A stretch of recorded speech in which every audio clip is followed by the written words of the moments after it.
November 8, 1944. 14:20 hours.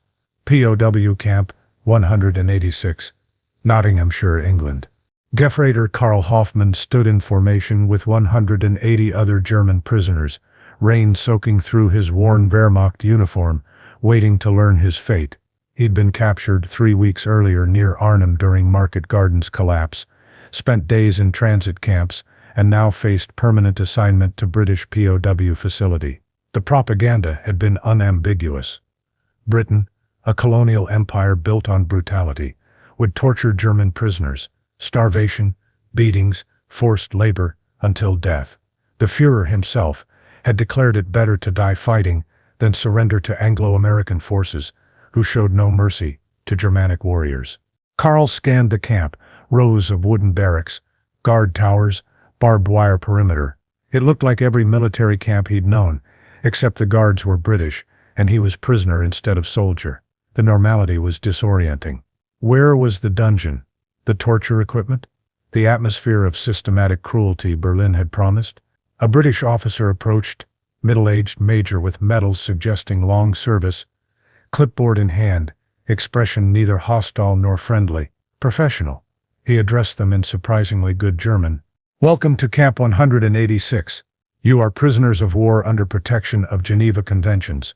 You will be housed, fed, and given medical care according to international law. You will work agricultural labor primarily, for which you will receive small payment. Good behavior earns privileges. Troublemaking earns punishment. We are not here to torture you. We are here to keep you secure until war ends. And you can go home." Questions. Silence. The prisoners exchanged confused glances.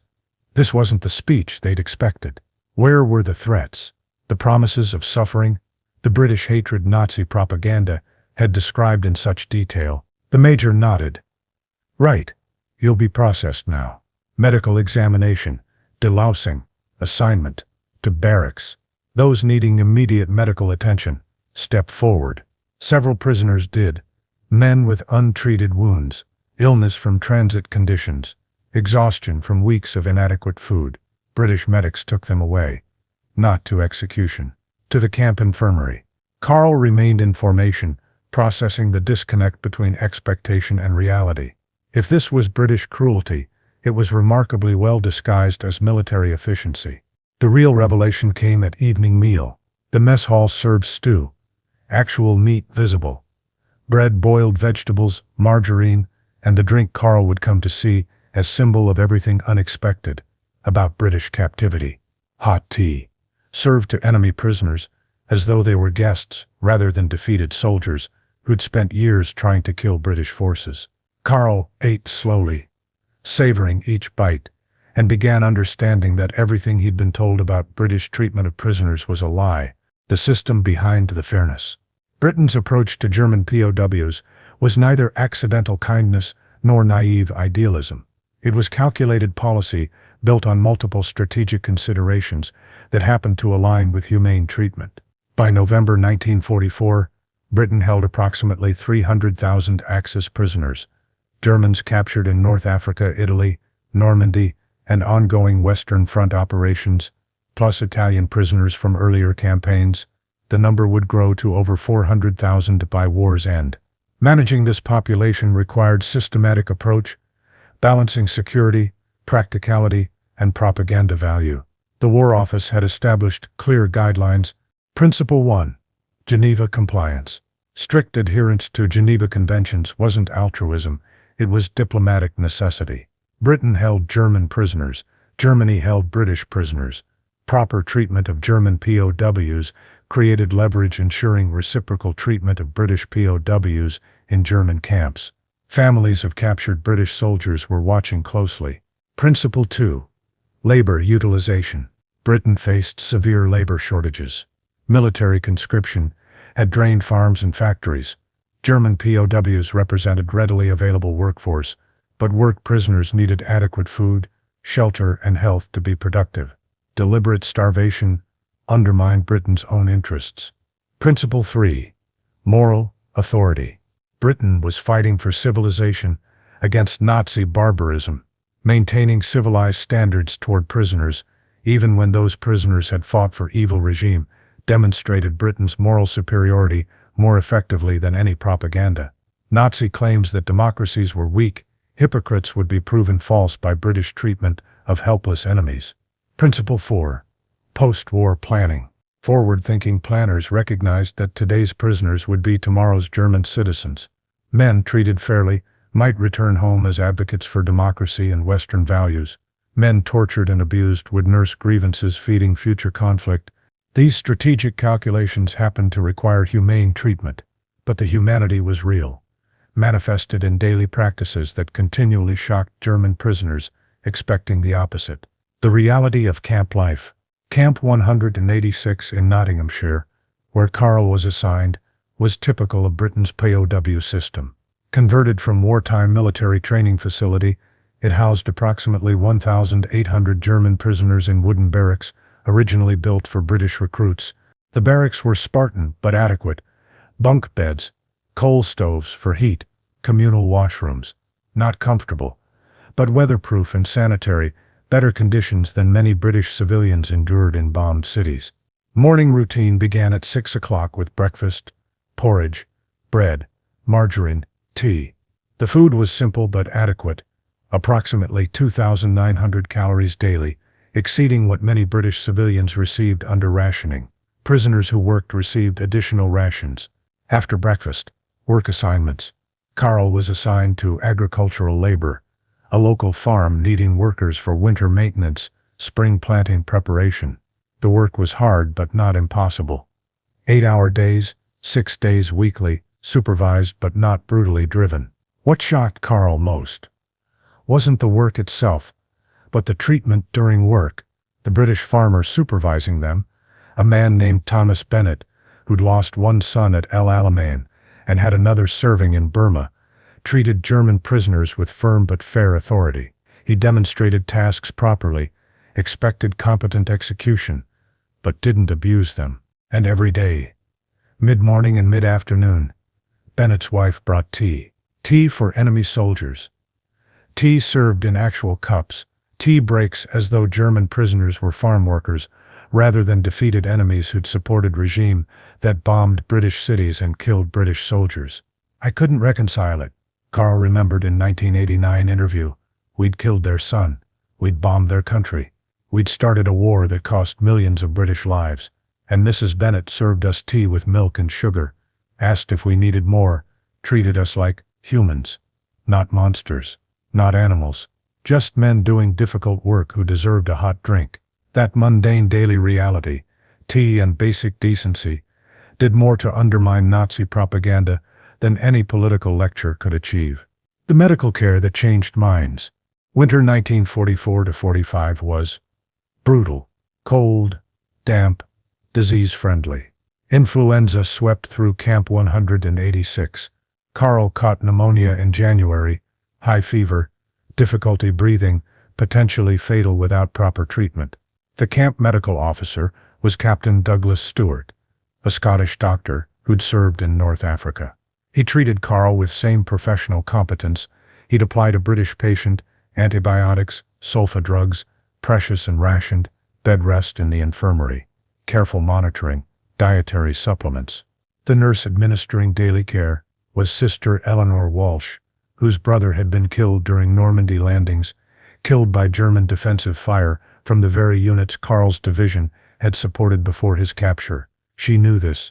Karl knew she knew. And still, she treated him with complete professionalism, checking vital signs, adjusting medication, ensuring comfort, showing neither excessive kindness nor cruelty, just competent medical care given to human being who needed it. When Karl recovered, after 2 weeks, he tried to express gratitude. His English was limited, but he managed. "Thank you. You saved my life." Sister Walsh's response, "That's my job. Don't get pneumonia again." No dramatic reconciliation. No political statement. Just a nurse doing her job properly, treating enemy patient with same standard of care she'd provide to anyone. The medical statistics across British POW camps told consistent story. Over 90,000 medical treatments provided to German POWs. Mortality rate under 0.5%. lower than civilian population, surgical procedures numbering in thousands, medications provided without discrimination, mental health care offered rudimentary but present. This care wasn't altruism masquerading as strategy, it was strategy that happened to require altruism. Healthy prisoners worked more effectively, but the care was genuine, performed by medical professionals who maintained standards regardless of patients' nationality. The education through example. Camp 186 had library, books in German and English, newspapers, censored but informative, educational materials. Prisoners could attend lectures, learn trades, study English. More significantly, they could observe British system functioning. Guards changed shifts with military precision. Discipline was firm, but never arbitrary. Complaints were investigated through proper channels. Rules applied equally to all prisoners, regardless of rank or unit. When a guard was caught stealing from prisoner packages, he was court-martialed and imprisoned. The camp commander explained the incident to assembled prisoners. That man violated British military code and dishonored his uniform. We punish our own when they fail to meet standards. You will be treated according to regulations, and our soldiers are bound by those same regulations. This wasn't democracy as abstract ideal. It was rule of law demonstrated through daily practice. Guards held accountable. Procedures followed. Standards maintained. Germany had preached about Prussian discipline and order. Britain simply practiced it. Karl watched British system and recognized uncomfortable truth. The democratic civilization Nazi propaganda called decadent and weak actually functioned more efficiently and justly than the authoritarian system he'd been taught was superior. The Nazi regime had talked about order while creating chaos. Britain talked less about principles, but implemented them consistently. The contrast was devastating to ideological certainty. Christmas 1944. The Carol Service. December 24th, 1944. Camp authorities permitted prisoners to organize Christmas service. Catholic and Protestant prisoners collaborated, decorating the recreation hall with improvised ornaments, preparing hymns, creating moment of peace within captivity.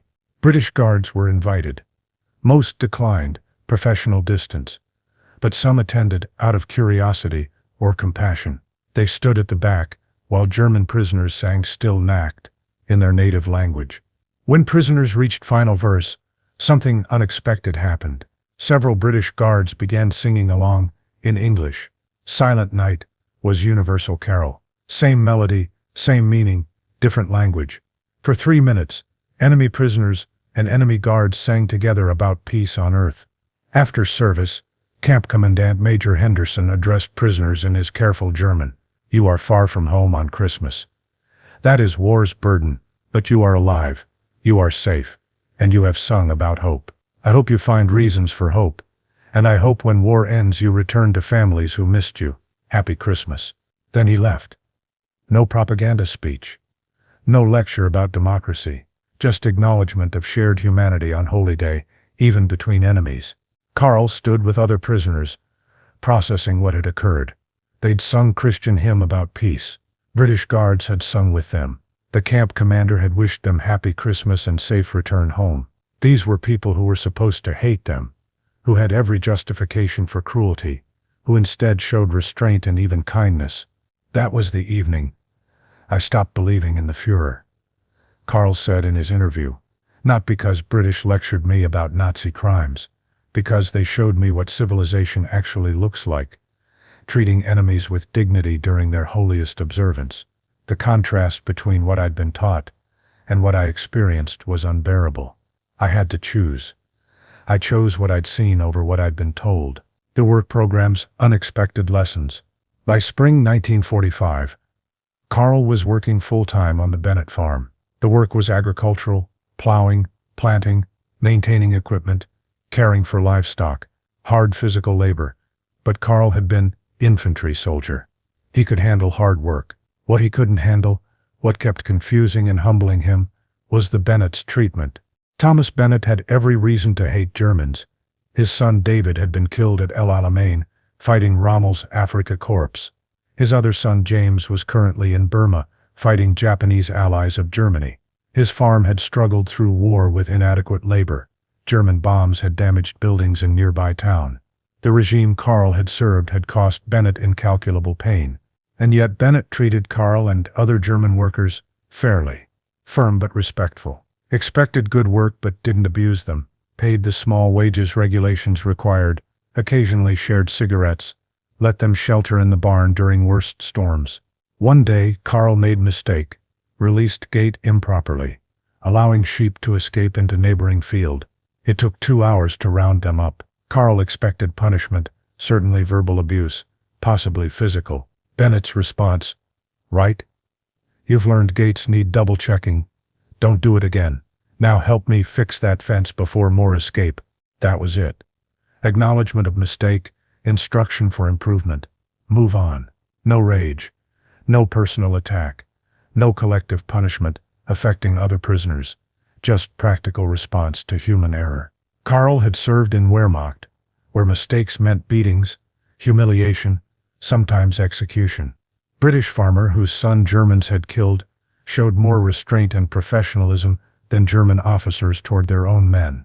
The comparison was inescapable and damning. The letters that undermined the regime. Prisoners could write letters home, censored but permitted. Karl wrote to his wife Greta in Cologne, describing his captivity, adequate food, fair treatment, decent work conditions, medical care when needed. Greta received the letter in February 1945. She read it 3 times, unable to reconcile Karl's descriptions with what Nazi radio claimed about Allied treatment of German prisoners. Radio said prisoners were being starved and tortured. Karl said he was eating better than he had in final months before capture, and that British treated him fairly. She shared the letter with neighbors. Other families had received similar letters from captured husbands and sons. All contradicted official propaganda. If the regime lied about POW treatment, what else were they lying about? The promised victory, the miracle weapons, the entire war's justification. British intelligence understood these letters' strategic value. Allowing prisoners to communicate honestly with families in Germany undermined Nazi propaganda more effectively than Allied broadcasts. Hearing from actual German soldiers that British weren't torturing prisoners destroyed credibility of regime that depended on maintaining fear of enemy. Karl's letters, and thousands like them, were psychological warfare, weapon more powerful than any bomb. They told German civilians what the regime most needed to hide, that the enemy fought with more honor than the supposed master race, that defeat and captivity might actually be safer than continued fighting for increasingly hopeless cause. The voluntary workers. Germany surrendered, May 1945. But Karl didn't go home immediately. Repatriation was organized process. Men with families first, wounded and ill next, then remainder by lottery and practical considerations. While waiting, Karl became civilian worker. Britain needed labor for reconstruction. Former POWs who volunteered could work for wages, live in hostels, move about more freely. Approximately 25,000 German former prisoners accepted. Karl volunteered. Cologne was destroyed. His wife was alive but living in ruins with minimal food. Returning immediately meant being burdened on already desperate situation. Staying in Britain meant earning money, sending funds home, waiting for Germany to stabilize before returning. He worked on farms through 1946 and 1947. No longer prisoner, civilian worker with contract. The work was same, but the status different. He could visit town on weekends, attend church, interact with British civilians beyond supervised work details. The transformation from prisoner to worker demonstrated British policy's success. Men treated fairly became willing workers. Former enemies chose to contribute to British recovery rather than return to destroyed homeland. Trust built through decent treatment created cooperation that coercion never could. Thomas Bennett hired Karl as civilian worker after his POW status ended. Same work, proper wages, respect of employer who'd become something like reluctant friend. "You're good worker," Bennett told him. "Fair day's work for fair day's pay. That's all anyone can ask." The return. Karl finally returned to Germany in autumn 1947. He carried savings, British work reference, and fundamentally changed understanding of politics and civilization. Cologne was ruins. His wife and daughter lived in single room in damaged building. Food was scarce. Infrastructure barely functioned. The contrast with Britain, also damaged by war but functioning, rebuilding, maintaining social order, was stark. Karl used his savings to help families survive initial post-war chaos. He found work in rebuilding efforts. He raised daughter in new democratic West Germany, teaching her lessons learned in British captivity. The British taught me what Germany had forgotten. He told her years later. That strength includes restraint. That victory doesn't require vengeance. That treating defeated enemies with dignity is harder than punishing them, but creates better future. Germany chose cruelty and called it strength. Britain chose fairness and demonstrated real strength. I fought for wrong side, but losing to right side taught me how civilized nations behave. When Karl died in 1994, his daughter found letters he'd saved from his POW years, including Christmas card from the Bennetts, sent in December 1947 to Germany, wishing him well and expressing hope for peace between their nations. Half-century later, that card represented everything Karl had learned in British captivity, that enemies could become friends, that fairness created bonds stronger than hatred, that the real victory in war was won not on battlefield, but in treatment of defeated enemies.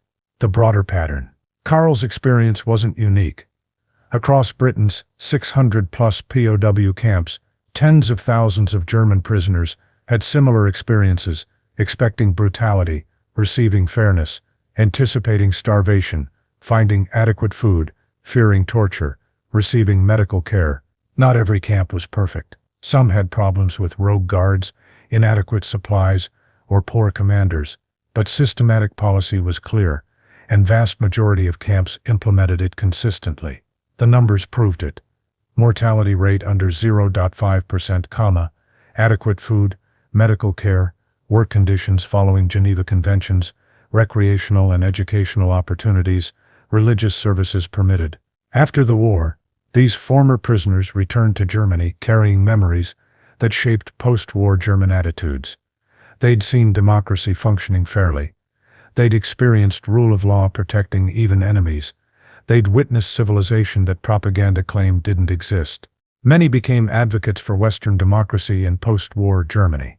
They voted for democratic parties, supported NATO membership, taught children that British and Americans were neither devils nor weaklings, but civilized peoples. Germany could live alongside peacefully. British treatment of German POWs was practical policy serving strategic interests.